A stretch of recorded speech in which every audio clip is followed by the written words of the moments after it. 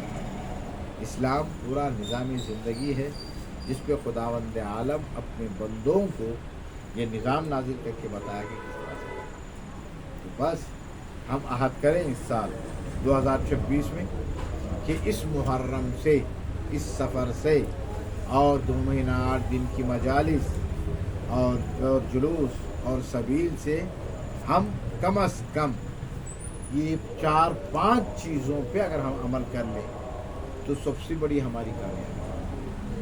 اور میں سمجھتا ہوں کہ پہلی چیز پہ اگر عمل ہو گیا تو باقی تمام چیزوں پہ عمل ہو جائے گا. اگر سچ پہ ہم اتر جائیں, جھوٹ سے بچ جائیں, تمام چیزیں خود بخود ایک کے بعد دیگرے ہمارے اندر آ جائیں گے. کیوں کہ جھوٹ ہی تمام برائیوں کی جڑ ہے. جب ہم جھوٹ سے پرہیز کر کے سچ کی طرف قدم بڑھائیں گے تو پھر ہمیں تمام وہ صفات جو بھی بعد میں بیان کیے گئے ہیں, امانت کا سلسلہ, صحیح طریقے سے کام کرنے کا طریقہ, اور جو ہے کہ رشتہ داروں کے ساتھ ملنے کا, صلہ رحمی کے سب کے سب جو ہے کہ آ جائیں گے جب ہم ایک چیز کو چھوڑ دیں. کیسے آ جائیں گے؟ اب مثلا پہلا امانت لے لیں. دوسرا, اگر امانت میں خیانت کی, اگر وہ پوچھا بھائی کیا کیا تو نے, ہمیں جھوٹ بولنا پڑے گا کہ وہ ایسا نہیں ہوا, کہیں ماں جو ہے کیا ہے وہ چوری ہو گیا, یہ کسی نے مجھ سے اٹھا لیا. کیوں کہ میں خیانت کر چکا ہوں, اس میں جھوٹ بولنا پڑے گا. جب ہم جھوٹ سے دور ہو جائیں گے تو پھر امانت خود بخود اپنی جگہ باقی رہے گی. دوسرا, رشتہ داری کا مسئلہ آیا, صلہ رحمی کا. اگر اب ہم کسی نے پوچھ لیا کہ تمہارے چچا بیمار ہیں, تم گئے نہیں ملنے, اب کیا کرو گے؟ بہانہ بناؤ گے, جھوٹ بولو گے, میں کام کو چلا گیا تھا, صبح سے شام تک کھانا پکا رہا تھا, میں جو ہے کیا دھندا کر رہا تھا, نہیں گیا. جھوٹ, گھر میں بیٹھے تھے. جب ہم جھوٹ سے بچ جائیں گے تو خود بخود ہم اس کے یہاں پہنچ جائیں گے, صلہ رحمی کے لیے پہنچ جائیں گے, بیمار کی عیادت کے لیے پہنچ جائیں گے.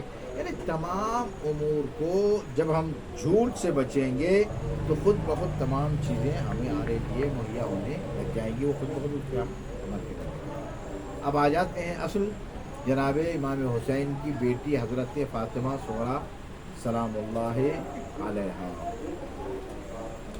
جناب فاطمہ صغریٰ سلام اللہ علیہا کے حوالے سے تاریخ میں بہرحال 2 بڑے اہم یعنی موضوعات بیان کیے گئے ہیں.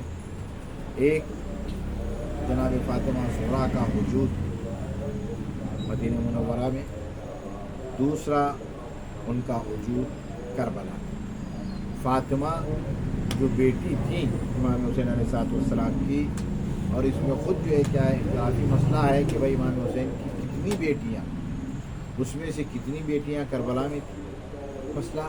بہرحال جو عام مشہور ہے ہمارے یہاں ہندوستان پاکستان میں کہ وہ